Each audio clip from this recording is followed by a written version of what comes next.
Fala galera, beleza? Aqui é o Rafa. Estamos aqui para mais uma aula. Eu vi que eu estou de cenário novo, né? Estou um cenário aqui diferente. Estou na casa da minha mãezinha, do meu pai. A internet deu pau. Eu vim aqui gravar no escritório do meu pai, da minha mãe. Beleza? Então vamos lá, nossa aula de hoje é sobre Revolução Russa. O objetivo da aula de hoje é entender o processo revolucionário russo de 1917. Bora comigo? Vamos entender o que foi essa revolução? Então vamos nessa. Bom, partindo agora aqui, ó, primeiro precisamos entender o que é o czarismo. Né? O que é o regime czarista? O regime czarista é o regime absolutista russo que vai desmoronar em 1917, certo? Esse processo na Rússia foi muito tardio quando nós comparamos a queda do absolutismo em outros lugares do mundo, como, por exemplo, a Inglaterra, onde o absolutismo caiu em 1689, ou se você pegar exemplo da própria França, né, que o absolutismo entrou em colapso no final do século XVIII, em 1789, czarismo, que é a maneira como nós chamamos o absolutismo russo. Czarismo é uma palavra que deriva de czar, deriva de César, deriva de imperador.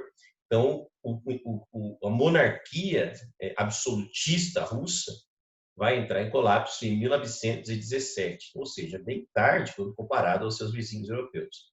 Beleza? Outro ponto importante é que no poder estava uma família há muitos anos, que era a família Romanov, né? Os Romanov, que estavam ali no poder há muitos e muitos anos na Rússia, tá? Eles vão ser destituídos do poder por meio de um processo revolucionário conduzido por partidos políticos que vão se formar aí no final do século XIX, início do século XX. Mas nessa época, quando a Rússia ainda estava sob o governo dos Romanov, é muito importante, é fundamental levar em consideração que forças muito poderosas mantinham os Romanov no poder. Porque, né, assim, tem um cara que governa, mas tem toda uma estrutura que o sustenta. Tá? E quem são esses caras? Né? Quem são esses caras que sustentam a família Romanov no poder? São forças como a Igreja Católica, que inclusive cumpre um papel muito importante de russificação, ou seja, de transformação de povos russos, de povos conquistados pelo grande Império Russo. A ideia da igreja é transformar essas pessoas em pessoas subordinadas ao poder dos Romanov. É o que nós chamamos de russificação. O Império conquista um povo e transforma esse povo em súdito dessa monarquia que agora ele faz parte. É isso que a gente chama de russificação. A igreja cumpre um papel, ou seja, religioso e, ao mesmo tempo, educacional. Ele vai transformar a educação das pessoas, ele vai transformar as pessoas em súditas do rei. Então, é um papel que, ao mesmo tempo, é religioso, mas também é político. Então, você tem um processo todo de transformação da população russa conquistada e agora tutelada por esse Estado russo, certo? Beleza?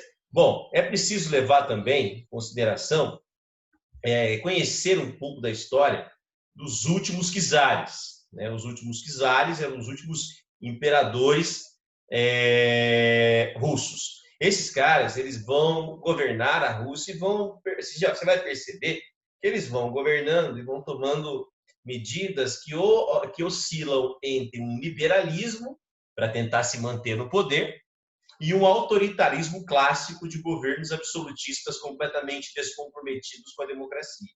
Por exemplo, olha o Alexandre I, vamos dar uma olhada nele? Esse cara está governando, olha só o que o Rafão, seu parceiro, fez. Nós vamos voltar, para entender a Revolução Russa, nós vamos voltar 100 anos no tempo. 100 anos no tempo, até mais. Confesso para você que eu voltei para 1815, tá? Revolução Russa de 1917. Sacou a minha? Tá comigo? Rapaz, essa cadeira aqui é muito confortável. Minha mãe achou uma cadeira maravilhosa. Você percebeu que ela não está fazendo aquele barulho? Você lembra da minha cadeira lá em casa? Ela faz um barulho insuportável. Ó, não tem barulho, ó. Ó, tá vendo? Olha que legal. Vamos lá. O czar Alexandre I, ele é o cara que está governando a Rússia na época em que o Napoleão caiu lá na Europa.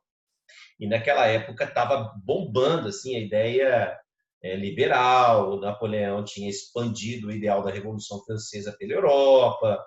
As ideias iluministas estavam ainda frescas na cabeça das pessoas, certo? Então, é legal você levar essa questão, colocar essa questão, né, aí para iniciar o nosso entendimento do governo do czar Nicolau. Do czar Nicolau é o último, do czar Alexandre. Deixa eu só colocar um negócio aqui, meu fonezinho. Então, assim, ele está pressionado pelas ideias liberais do século XIX, que foram propagadas, né, no século XIX aí, pelo Iluminismo e pela Revolução Francesa. Sem contar também que ele sofre uma pressão bastante grande naquele momento contra o seu governo dos militares russos. Né? Por que ele sofre uma pressão dos militares russos? Porque os militares russos foram importantes na vitória contra o próprio Napoleão Bonaparte. Tipo assim, você sabe que Napoleão invadiu a Rússia, você viu comigo aí na era Napoleão, e tomou uma sacudida, né, do exército russo. Então esses caras estavam assim, tipo, batendo no peito, dizendo: olha, a Rússia ela venceu a guerra, não foi o czar que venceu, fomos nós, exército russo que venceu. E esses caras, eles são fortemente, eles estão muito poderosos, eles estão com muito prestígio. Então é preciso tratar esse exército russo com uma certa, com um certo zelo, para não perder o controle sobre o exército. Porque uma vez que você perde o controle sobre o exército, você perde toda aquela base que te dá sustentação, né, para o seu governo. Então, o czar Alexandre I fala assim: oi, exército, obrigado por ter vencido Napoleão, vocês são fundamentais na manutenção da ordem do país. Então, ele está ali naquela situação, pressionado pelos militares que a qualquer momento podem se rebelar e podem ajudar a derrubar o czar. Você também não pode esquecer que existia um grupo de intelectuais russos chamado Inteligência, composto pela intelectualidade russa. Esse grupo, esses caras eles escreviam textos falando de liberdade, falando de revolução, falando dando sugestões de que, olha, a Rússia está atrasada, precisa passar por mudanças, e essas mudanças são urgentes, entende? Então, esse grupo Inteligência é um grupo que vai fazer textos revolucionários, e muitos desses textos são antimonarquistas, portanto, são contrários ao czar, né? Ao czar Alexandre I. Depois que o Alexandre I morreu, veio o czar Nicolau I. Esse cara, assim, ele vai ser bem severo em seu governo. Alexandre I nem era tão severo assim, tanto é que você viu aí, tinha grupos revolucionários propondo aí, né, uma monarquia, uma queda da monarquia, e ele pouco ou quase nada fez para interromper essa oposição. Mas aí o Nicolau I vem, tipo aquele zagueiro, sabe aquele zagueirão bruto que chega na canela? Então ele vai ser um cara que é realmente um forte defensor do absolutismo russo, o czar Nicolau I, que vai governar de 1825 até 56. Esse é um autocrata extremamente severo, autoritário, centralizador, defensor da Igreja Ortodoxa grega, russa, e extremamente nacionalista. Então, a postura dele é completamente contrária às ideias liberais propagadas na Europa nesse momento. Tá? Ele vai censurar a imprensa, ele vai perseguir os socialistas que estão cada vez mais fortes na Rússia. Por quê? Porque os socialistas eles estão falando para a classe trabalhadora. E se você pegar a classe trabalhadora russa, ela é predominantemente rural, extremamente explorada no campo. A situação do cara na Rússia, do camponês russo, era miserável, entende? Tipo assim, o cara vivia como se tivesse na Idade Média, cumprindo obrigações civis, pra você ter uma ideia, né? Então, quando os socialistas falam em defesa dessa classe, eles estão falando em defesa de 80% da população russa. Então, o czar Nicolau I vai combater essas ideias socialistas aí, tá? E também vai combater a própria ação da classe trabalhadora na tentativa de derrubar, tá? O czar, o Nicolau I, também vai envolver a Rússia numa guerra na região da Crimeia, por uma questão expansionista, já que a Rússia é um império, né? Então ela está sempre em processo expansionista e tal. Só que ele vai tomar uma invertida, ele vai perder essa guerra na Crimeia, uma guerra que envolveu vários países pelo controle da região do Mar Negro, e o fracasso militar enfraquece não só os militares, como também o Nicolau.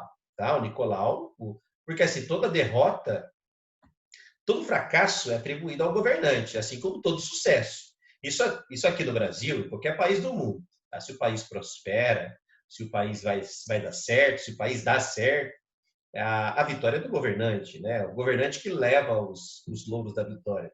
Mas se o país está indo de mal a pior, a culpa é dele também, né? O chefe da nação e tal. Então, o fracasso militar acabou enfraquecendo também o Nicolau I, e ele termina o seu governo bastante fragilizado, e no lugar dele vem o Alexandre II.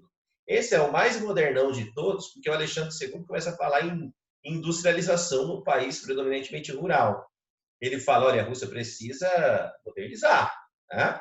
Precisa modernizar, e claro, e ele sabe o que esse Alexandre II pensou? Eu não quero ter o mesmo destino que teve o Luís XVI lá na França. Eu não quero ver o povo arrancar a minha cabeça numa guilhotina. Então ele pensa assim, eu vou modernizar o meu país, eu vou industrializar o meu país, eu vou dar emprego para o meu povo, certo? E para isso eu preciso tirar o povo da roça. Então ele vai tirar o povo do campo, abolindo a servidão. Tá? Ele vai abolir a servidão, vai extinguir a servidão em seu país, justificando isso. Olha, ele justifica isso dizendo, eu quero ter o mesmo destino que teve o Luís XVI, certo? Quando ele faz isso, começam a debater uma maneira de acabar com o absolutismo. Esse cara é o cara mais moderno, que sabe, dá para conversar com ele, né? É uma maneira dele abrir mão um pouco mais do seu poder e tal. Então, como o Alexandre foi um cara mais brando, começaram a debater o abandamento do regime. Nada mais natural, né? Então, fortalecem os grupos da oposição, apesar deles serem clandestinos, como os Narodniks, que eram os socialistas, que acreditavam que era preciso fazer uma revolução partindo do campo, né? Esses eram os Narodniks, que, por sua vez, eles eram radicais e moderados. Então, você tem os Narodniks eram socialistas, certo? Só que eles eram divididos em duas alas. Uma ala mais radical, mais moderada, que acreditava que o absolutismo russo tinha que acabar por uma via pacífica, enquanto esse grupo era o chamado Chemy Paredel, que seria um grupo mais moderado, mas também tinha galera mais radical, zona mesmo, que era a turma do Narodnaya Volia, que é extremamente defensora do terrorismo no combate ao Estado autocrático russo. E para você ter uma ideia, foram eles os responsáveis pelo assassinato do Alexandre II. Eles mataram o imperador. Né? Eles assassinaram o imperador em 1881. Tá? Aí, 3 anos de governo do seu sucessor, o Alexandre III, que governou por 3 anos, matou uma galera da oposição, inclusive perseguiu aqueles que tinham assassinado o seu pai, tá? O Alexandre III, só que o cara ele ficou doente, cara, e morreu cedo, morreu jovem e tal, né? E acabou falecendo e passando o poder para o seu sucessor, o Nicolau II. Esse Nicolau II, preciso consertar a data aqui, tá? Nicolau II, 4, né? Ele vai governar a Rússia de 1884 até 1917, ele é o último czar, beleza? Ele vai fazer um governo onde a oposição vai estar bastante fortalecida, bastante, falando assim, a população a oposição, ela fala a língua do povo pobre russo, né? Então a oposição se fortalece, não precisa de muita coisa para isso acontecer, já que a Rússia vive uma situação de bastante miséria, de bastante pobreza e tal. Né? E aí há um processo de organização política partidária, com a criação de um partido de inspiração marxista, de inspiração socialista. Estou falando de um partido organizado em 1898 com a proposta marxista. Mas dentro do partido havia os marxistas, beleza? Mas também havia uma ala mais moderada dentro do partido. Que partido eu estou falando? Do POSDR, que é o Partido do Operário Social Democrata Russo, de 1898. Tá? Ele é fundado nessa época, beleza? E assim, a ala que eu falei que é mais radical é a ala dos bolcheviques. Eles acreditam que a revolução é uma revolução que tem que partir a partir da classe trabalhadora, tá? É a partir de uma ação proletária, onde os trabalhadores vão tomar o poder e vão implantar uma ditadura do proletariado e vão iniciar um processo de socialização, tá? De acordo com a proposta marxista. Eles têm como líder Vladimir Lenin, que estava no exílio, porque ele era da oposição ao regime czarista, então ele estava fora do país. Daqui a pouco ele vai voltar, mas o Lenin era o grande líder dos bolcheviques. Bolchevique significa os membros da maioria do partido, tá? E os membros da minoria, os chamados mencheviques, acreditavam que a revolução era uma revolução moderada, ok? Que era preciso conversar, dialogar, e criar um parlamento, fazer acordo com a burguesia, para diminuir o poder do rei, do imperador. Tá? Uma via mais moderada, por meio de negociação, por meio de moderação. Quem que vai fazer a liderança desses mencheviques? Um cara chamado Bartol. Beleza? Bom, assim as coisas não mudam. Estou falando de uma oposição que está se organizando, mas no campo a situação é de miséria e na cidade não é diferente, tá? A crise no campo, está faltando emprego para as pessoas, apesar daquelas pessoas terem se libertado do regime de servidão, as coisas não melhoraram no campo. O campo russo é muito difícil em razão da própria hostilidade climática do país, tá? Na cidade o desemprego toma conta, não há tantas... Porque quando, olha só que interessante, quando o Alexandre aboliu a servidão, ele aboliu a prisão dos homens do campo. Então, os trabalhadores não estavam mais presos a obrigações de serviço, e a liberdade do campo faz com que o homem, naturalmente, busque viver na cidade. Então, o que aconteceu? Com a abolição do regime de servidão, lá no passado, houve uma grande migração de trabalhadores para a cidade, certo? E na cidade as pessoas vão fazer o quê? Quando você é pobre e vai para a cidade, você precisa de quê para sobreviver? De emprego. Só que como a Rússia era um país muito atrasado, e a indústria russa era muito atrasada, né, não tinha emprego para tanta gente. Então, com a abolição do regime de servidão e esse grande contingente de trabalhadores na cidade, é claro que vai haver o quê? Vai haver mais gente para trabalhar do que vagas de emprego para oferecer. Então, a situação é de penúria, é de miséria. E eu pergunto para você, dá para piorar? Eu digo, dá. Em 1905, o imperador, o czar Nicolau II, vai fazer uma grande besteira, né? Quando ele diante dos problemas sociais, diante da urgência de atender a classe trabalhadora, diante da necessidade de gerar emprego e sanar aqueles principais problemas do país, ele vai envolver a Rússia mais uma vez em uma guerra, agora contra o Japão, por um território chamado Território da Manchúria. É um território importante, estrategicamente importante, um território que pertencia à China, que ficava onde hoje é a China, e que era disputado pelo Japão e pela Rússia. O que aconteceu? O Japão estava bombando nessa época, estava passando já pela sua revolução industrial, moderníssimo, chamada Era Meiji, né? E os japoneses meteram 7-1 na Rússia aí bonito, né? E a crise só agravou, né? Campo, as pessoas começaram a se revoltar ainda mais. E aí, gente, um padre chamado Padre George Gapon resolveu fazer um protesto, onde ele consultaria o czar, ele levaria pessoas para falarem com o czar, né, para reivindicar para o czar fazer reivindicações, como, por exemplo, melhorar as condições dos trabalhadores, melhorar o salário dos trabalhadores, melhorar a vida dos trabalhadores, condições de moradia também eram muito precárias. Tipo assim, lembra quando você estudou a Revolução Industrial, que a situação dos trabalhadores na Inglaterra precária, né? Pois é, você está falando agora a mesma coisa, só que na Rússia. A vida dos trabalhadores era muito difícil. E aí eles queriam também ter direito à greve, porque quando eles faziam greve, os patrões pagavam-lhes maiores salários e tal. Eles também defendiam a reforma agrária, sabendo que a Rússia era um país cujas terras eram concentradas na mão de poucas pessoas, então eles eram favoráveis à reforma agrária e uma reforma política, anota aí, isso é importante, uma reforma política que pudesse reduzir um pouco do poder do imperador. O que aconteceu? Até hoje é muito complicada essa história. Ninguém sabe se foi um erro do imperador ou foi um grande massacre por ele ordenado. O fato é que muitas pessoas morreram porque a polícia que fazia a proteção do czar vai de encontro aos manifestantes, uma confusão acontece e 2.000 pessoas morrerão numa manhã de domingo. São 2.000 pessoas, incluindo crianças, incluindo mulheres, pais de família. São 2.000 mortes em uma manhã de pessoas que estavam fazendo ou reivindicando melhores condições de vida para o governante.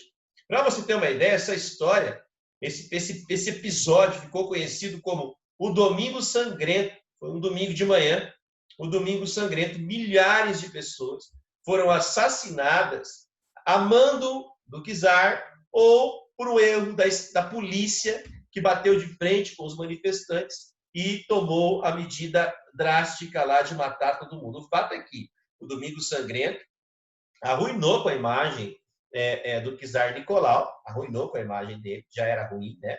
Piorou.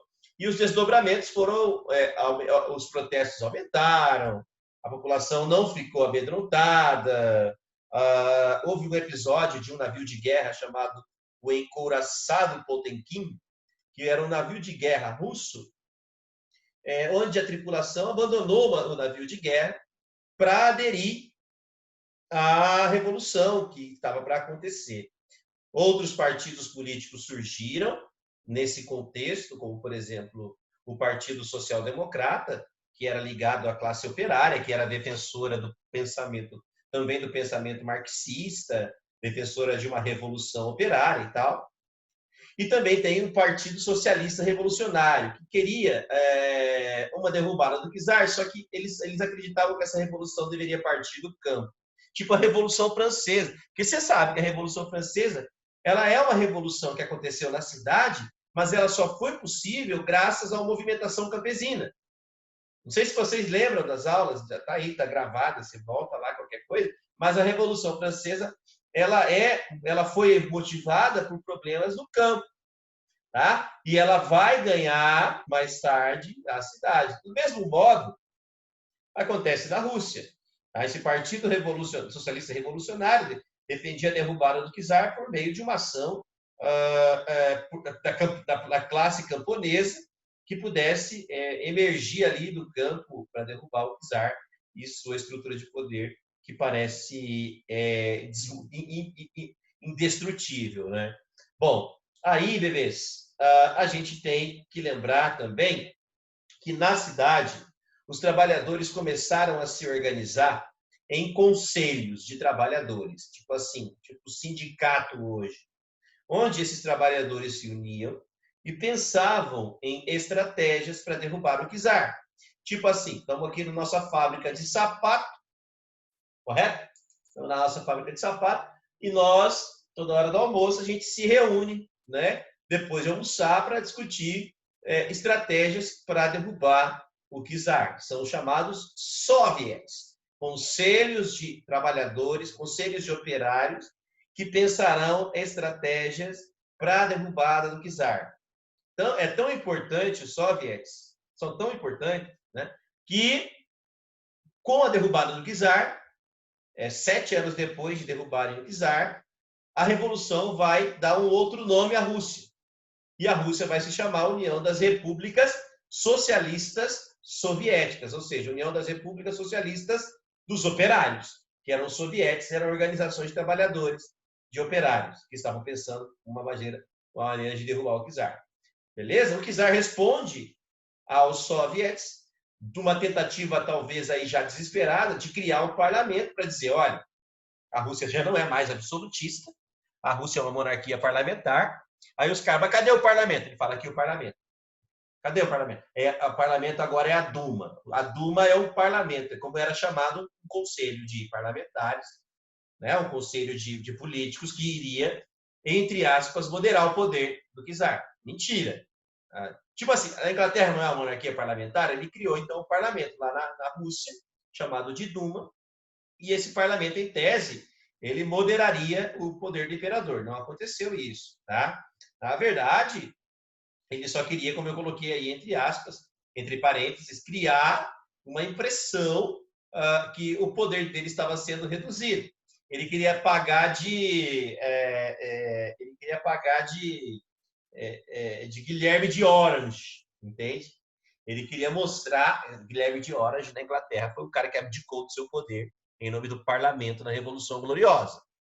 Repetindo, Guilherme de Orange foi um inglês que abriu mão do seu poder em nome do parlamento na Revolução Gloriosa. Ele assina lá o Bill of Rights, né, onde os direitos dos ingleses são garantidos por meio de um documento histórico. No caso, a Duma é tudo mentira.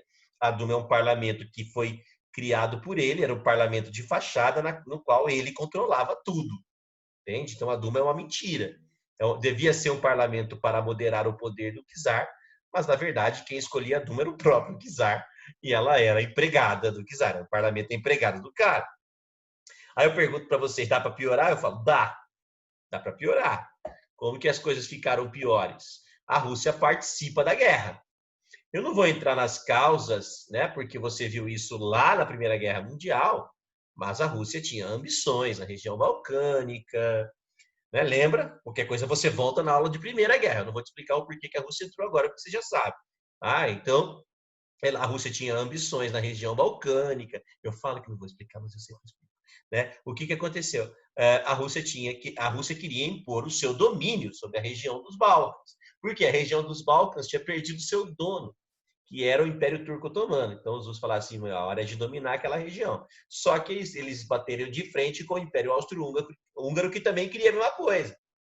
E aí, o resultado, a Rússia achou que a guerra seria curta, não foi. O conflito foi extenso, ficou caro, a Rússia não tinha dinheiro. Dos 10 bilhões de mortos na guerra, 5 milhões são russos. Ou seja, altos gastos, população pobre, gota d'água. Né? Não teve jeito. O imperador caiu, que quem aproveitou a queda foi a Duma. Porque se tinha a Duma, não tinha? Tinha o imperador e a Duma, não é? O imperador mandava na Duma. O imperador caiu, ele foi derrubado. Foi derrubado por aqueles que queriam negociar com a Duma, lembra? Lembra dos mencheviques que queriam uma queda negociada, uma queda moderada? Deu certo.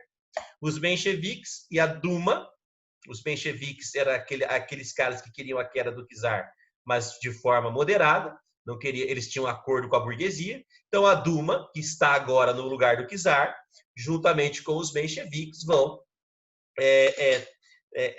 derrubar, eles vão agora governar a Rússia depois do afastamento e da prisão do czar Nicolau II. As fábricas vão ser tomadas pelos revoltosos, as instituições do governo serão ocupadas pelos revoltosos e o czar Nicolau, como eu disse, vai ser deposto. Cria-se o chamado Soviete de Petrogrado, que seria uma espécie de governo provisório, que a gente chama de comitê executivo, então está sem o imperador, tá? Agora tem um comitê executivo, certo? E a eleição de um governo provisório pela Duma. Olha só, a Duma agora é protagonista. Só que a Duma, ela é mais conservadora, ela não quer tantas transformações. A Duma, por exemplo, é contra a reforma agrária, né? Então, a Rússia basicamente fica dividida. Quem está no poder, a Duma, que defende a manutenção de uma monarquia constitucional, ou seja, eles não querem nem que o imperador seja deposto, ele quer que o imperador continue governando, mas com poderes limitados, Essa é a Duma. Na verdade, a Duma quer dar um troco, né? Porque quem mandava na Rússia era o imperador e a Duma estava embaixo. Agora a Duma está em cima. Tá? E ela quer que o imperador continue governando, que o czar continue no poder, só executando as suas ordens, certo? Já os soviets, não. Os soviets querem acabar com a monarquia. Os soviets querem acabar com o imperador, os soviets querem acabar com a Duma, e os soviets querem mesmo uma república socialista, como eles sempre defenderam. Como eu falei para você, esse governo provisório ele é mais conciliador, tá? Ou seja, ele é um governo que não vai promover tantas mudanças, mas medidas como a liberdade de expressão, de opinião, de imprensa, voltam a vigorar na Rússia, certo? E os caras que tinham sido expulsos do país no passado puderam voltar. E quem são eles? São os bolcheviques, são os radicais. Vladimir Lenin, que eu já expliquei quem é, o cara que queria uma revolução mais radical, e o Trotsky, que era parceiro, um grande parceiro ali, amigo dele e tal, que era também extremamente radical. O Trotsky era até mais radical do que o próprio Lenin, né, e tal. Os caras querem uma revolta popular para mudar mesmo politicamente, fazer uma revolução na Rússia. Mas o Lenin é protagonista nessa história desde 1905, que ele estava fora da União Soviética, da Rússia ainda, né? Ainda não é a União Soviética.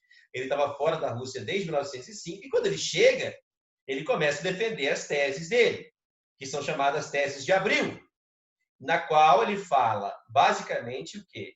O lema das teses era paz, terra e pão. Ou seja, paz, saída da Rússia da guerra, certo? Terra seria reforma agrária e pão, que seria combate à pobreza.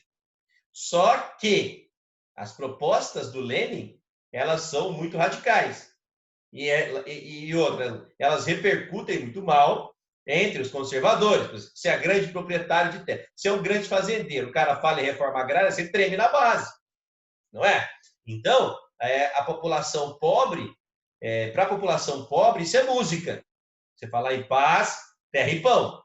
Mas para a galera mais conservadora, mais rica, isso é perigoso. Entende? Então, os bolcheviques estão bem fortalecidos. O Trotsky tem um apoio. O Trotsky apoia essas medidas do Lenin. Lembrando, o Trotsky é mais radical do que o Lenin ainda. Ok? Tanto que quando você fala que você é socialista trotskista, você é bem mais radical do que o socialista leninista. Entende? Mas ambos são muito radicais porque são todos bolcheviques. Mas é isso. Tá? Os caras vão fazer o quê? Eles vão fazer a revolução dentro da revolução. Eles vão tirar a Duma, eles vão tirar os mencheviques e vão tomar o poder em 1917. Uma vez no poder, agora é a Revolução Bolchevique, que está em curso. Né? No poder, eles vão criar um comitê revolucionário para fazer a transição. Eles vão criar o Conselho dos Comissários do Povo, que será um órgão que vai governar a Rússia nesse momento, e serão eles que vão executar a família Romanov. A família Romanov será totalmente executada, estava presa.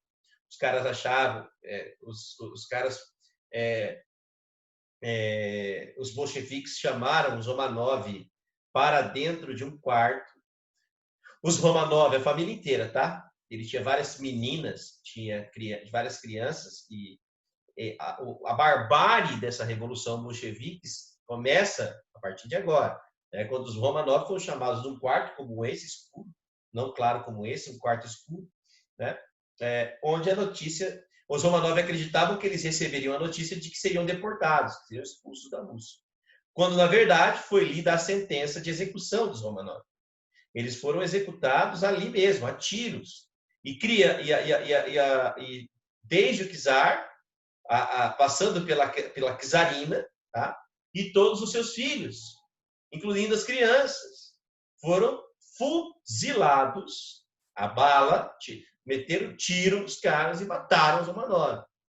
Essa execução foi o início do que nós chamamos de barbárie bolchevique. Correto? Beleza. Aí, o segundo ato é a saída da Rússia da guerra. Você já viu na Primeira Guerra Mundial também, com a assinatura do Tratado de Brest-Litovsk, certo? E aí, gente, rapidamente aqui, né, começa o processo de expropriação. Eles vão tomar as terras dos latifundiários, eles vão colocar os trabalhadores, entre aspas, no controle das fábricas, e o poder agora é total dos bolcheviques. Os bolcheviques estão no poder, Lenin é o líder máximo, e, claro, ele preside o chamado Conselho dos Comissários do Povo.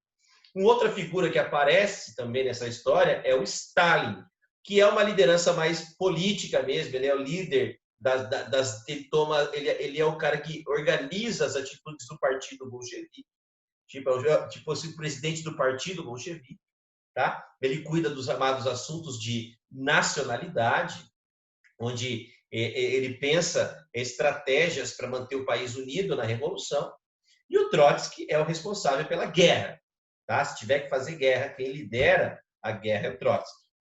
É a tríade da revolução bolchevique, Lenin, Stalin e Trotsky. O Stalin é o líder do partido, que agora cuida de assuntos de nacionalidade para manter o país unido, e o Trotsky é o responsável pela guerra, que vai fazer com que a Rússia consolide essa revolução. Os caras criaram uma polícia chamada Comissão Extraordinária de Combate à Contra-Revolução e a Sabotagem, é a chamada Tcheca, uma polícia política para perseguir a oposição. Vão enfrentar uma guerra civil extremamente letal, tá? Onde o Exército Branco e o Exército Vermelho vai entrar em guerra. O Exército Branco é o exército contra a Revolução e o Exército Vermelho é o Exército Comunista russo, tá? E o Exército Vermelho vai vencer e consolidar a Revolução.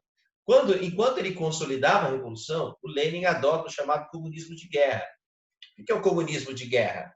O comunismo de guerra é a abolição da compra e da venda, o controle do consumo interno por parte do Estado e a expropriação dos bens no campo e na cidade.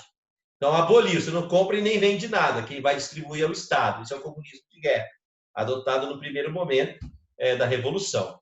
Mas aí, em 1921, o que acontece? Em 1921, o Lenin vai promover o que a gente chama de flexibilização da economia através de uma abertura para os investimentos estrangeiros. Então, ele vai abrir a economia russa para investimentos estrangeiros. Do mesmo modo, ele cria algumas cooperativas de trabalhadores que vão unir os trabalhadores dentro das fábricas para poder melhorar ali a mão de obra, qualificar o trabalho e tal, da classe trabalhadora, uma atenção que ele está dando aos trabalhadores. Mas o que chama atenção é a atração dele de investimentos capitalistas, e quando questionado sobre isso, está abrindo a economia do país, você sempre criticou o capital estrangeiro e agora está abrindo, ele justifica, olha, eu vou dar um passo para trás para depois dar 2 passos adiante. Ele dizia que um passo para trás em direção ao capitalismo, para depois dar 2 passos adiante em direção ao socialismo, seja lá o que ele queria com isso. Mas ele diz, ele alega, ele justifica isso quando questionado pela NEP. Só em 1924 é criada a União Soviética, correto? A criação da União Soviética em 1924 é uma homenagem, como eu disse, aos soviets, mas aí o Lenin vai morrer de sífilis.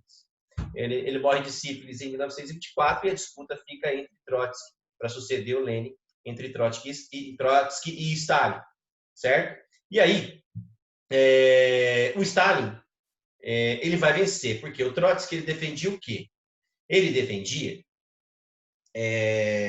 uma revolução permanente. O Trotsky defendia uma revolução permanente. Ele tinha que expandir a revolução pelo mundo todo. Tá? Então, a revolução nunca para, ela vai ganhar o mundo inteiro, ela é universalista. Enquanto o Stalin dizia assim, nós precisamos consolidar a revolução aqui dentro, para depois pensar em expandir a revolução. O pensamento talvez mais racional venceu. Stalin, com sua ideia, né, de consolidar a revolução interna, teve a sua proposta consolidada. E ele consegue, então, vencer o Trotsky nessa disputa para ver quem ia ser o próximo ditador da União Soviética. E ele vai, então, vencer o Stalin. O Stalin vai vencer o Trotsky, perdão, e vai iniciar o seu governo, expulsando, inclusive, o Trotsky do país, mais tarde, em 1940. Agora, a gente já está no período entre guerras, e agora, na próxima aula, eu falo um pouco para vocês dos regimes totalitários do período entre guerras e outros fatos históricos que aconteceram nessa fase da história da Europa, tá? Eu volto daqui a pouco falando do governo de Stalin e dos outros regimes totalitários europeus desse período. Eu volto daqui a pouco. A gente se vê já já, tá bom? Um beijo. I love you.